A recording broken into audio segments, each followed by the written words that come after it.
If you want to lose fat, eat less, move more. You don't need a personal trainer or nutritionist to tell you that. If only it was that simple. In this series, I'm going to go through the fat loss fundamentals and the issues that surround fat loss that make it so difficult to achieve for so many of us. Hope you find this helpful. Jason, personal trainer and online coach, owner of Unparalleled Fitness.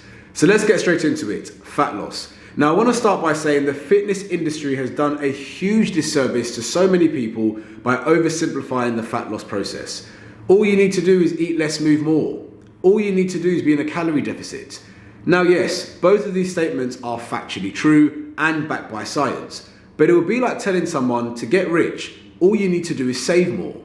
It's not very helpful, is it? That's why I say that fat loss is simple but not easy, as there are other complexities that can affect how much progress someone makes on their fat loss journey.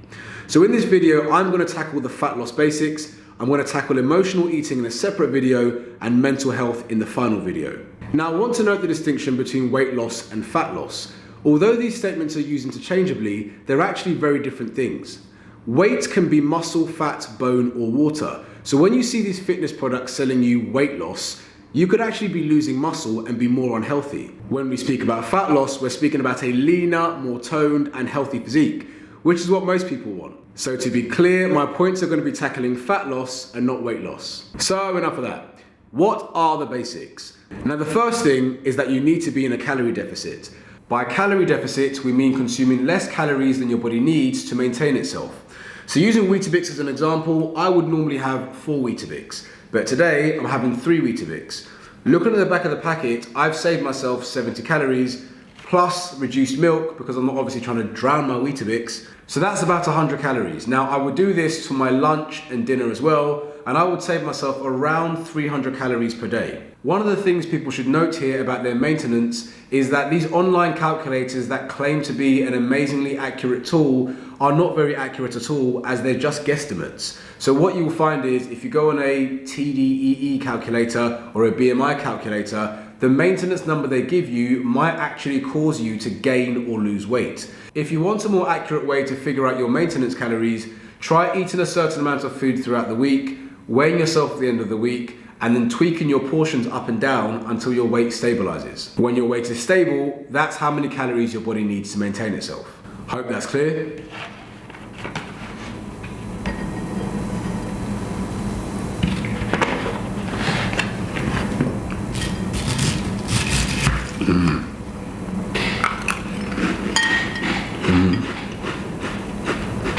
Number 2, you need to consume quality whole foods that are going to keep you fuller for longer. Things like lean meats, fish, grains, and pulses. So to lose weight, yes, you need to eat less calories than your body needs, but in terms of body composition, so muscle to fat ratio, 1,000 calories of Skittles just won't produce the same results as 1,000 calories of chicken breast. Now I'm going to let you in on a fat loss cheat code that I use on all of my clients. There is something called the thermic effect of food. This is the calories that your body burns actually breaking down the food it consumes. Something like protein, for example. You burn around 30% of the calories you consume just digesting the protein. So this will help you feel fuller while consuming less calories. So we exercise for a number of reasons. The first is your health, the second is strength and muscle, but when it comes to fat loss, we exercise to raise our metabolism. So someone who is active have a higher basal metabolic rate than someone who is not active. And of course, exercise burns calories. Now the fourth point, and one of the most overlooked, is sleep.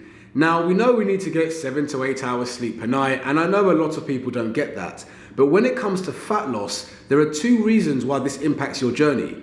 The first is that a person who isn't adequately rested has their hormones thrown out of whack. So they crave things like carbohydrates and sugar and less nutritious food for a feel-good or pick-me-up. Number 2 is the increased risk of muscle loss. Numerous studies show that when someone isn't adequately rested, their body tends to be in a stressed state, meaning that they're more likely to lose more of their weight in muscle. Now the 5th one is time. Think about the physique that you admire, probably an actress or athlete or someone like that. They have bags of time on their hands, or they have the means to pay people to control the variables that are going to help them lose fat.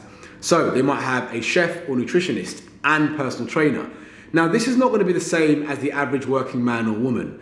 So if you're under time constraints because of commitments or a busy job, it's not just as easy as eat less and move more. You need to be a bit more calculated about the tools you employ to get to your goal. This is when I'd recommend the help of a coach or nutritionist to help you reach your goals more efficiently. For more information on coaching and to get in the shape of your life, click the link below in the description and it will take you straight through to my website. So these are the basics needed for a person to lose fat. In the next video, I'm going to tackle emotional eating, which is a huge obstacle when it comes to a person achieving their fat loss goals. I hope you found this video helpful. If you did, drop it a like, leave a comment below, please subscribe, and I'll see you again soon.